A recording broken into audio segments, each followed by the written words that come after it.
Maraming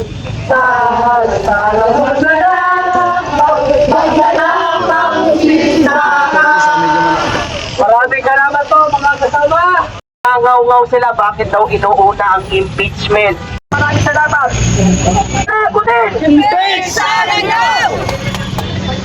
Guys, naka-formation yung ating mga pulisan. Bantay talaga dito sa House of Representative dahil nga sa lumusob na mga ralyesta.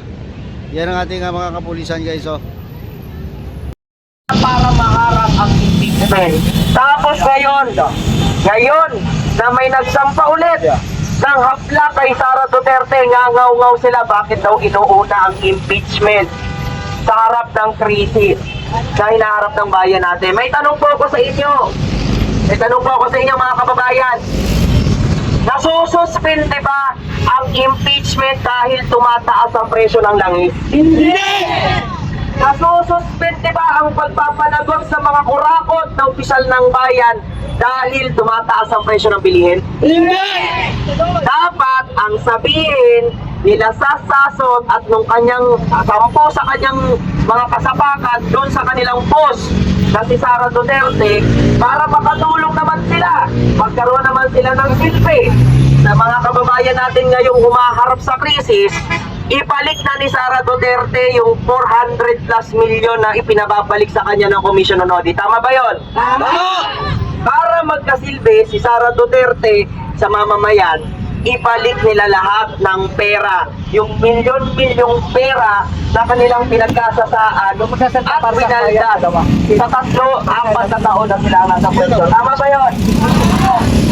Pero mga kababayan, sa gitna ng pagpapatuloy at pagkulong ng proseso ng pagsasakdal kay Vice President Sara Duterte, huwag tayong mahulog sa patibong ng mga DDS.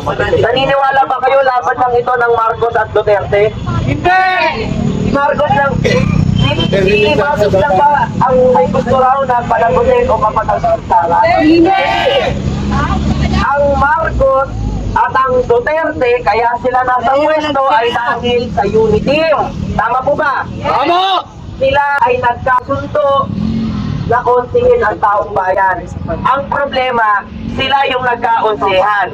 Kaya sila ang nag-aaway at nagpapanggaan ngayon. Mga kababayan, huwag po tayo mahulog sa patibong.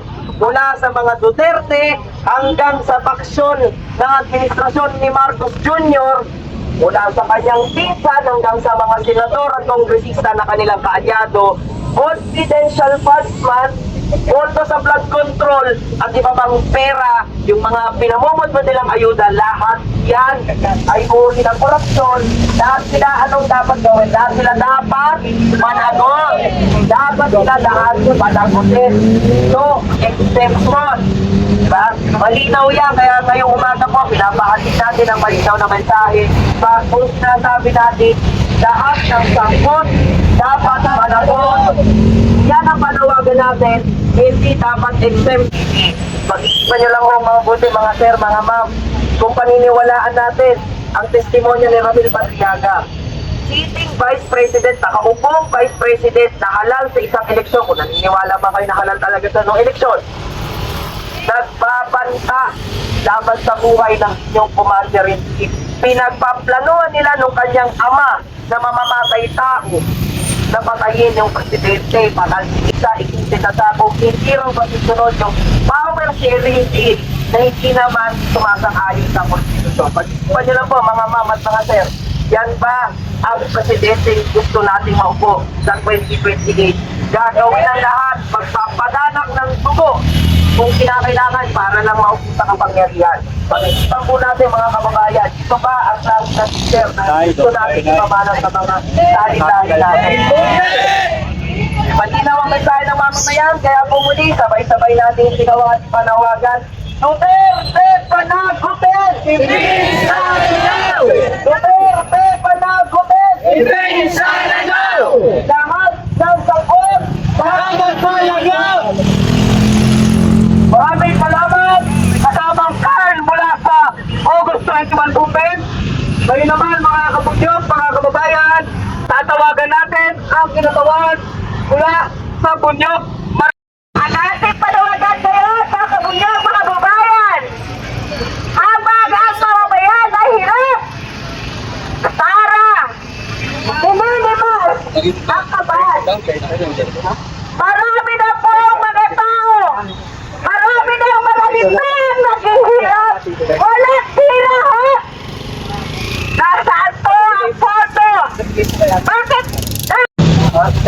namin, yung hanay na bayan.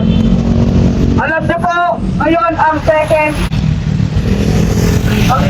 day po or second session ng impeachment hearing po ng House Justice Committee tungkol sa pagdinig ng probable cause ni Sara Duterte.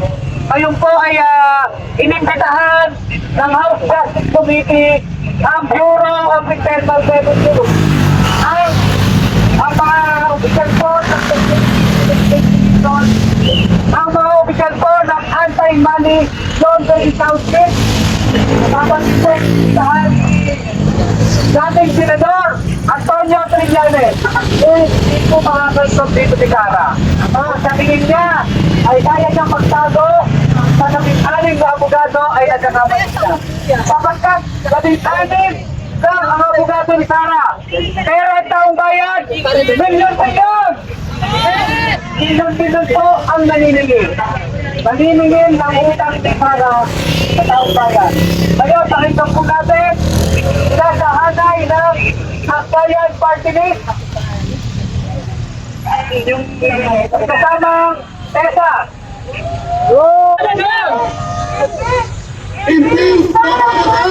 Duterte pamagutin!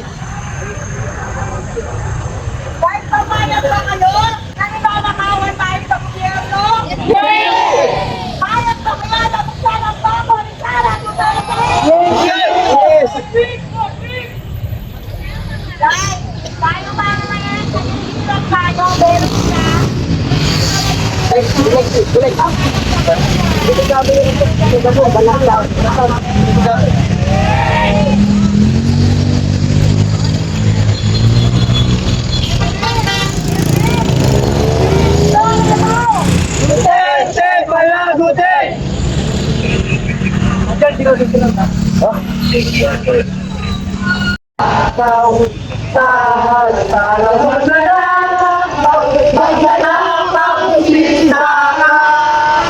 Maraming salamat po mga kasama. Ito guys, tapos na ang rally ng Bunyog. Dito tayo sa House of Representatives, no? Rally ito kasi ngayong araw ay second hearing ng impeachment ni BP Sara. So yan po sila.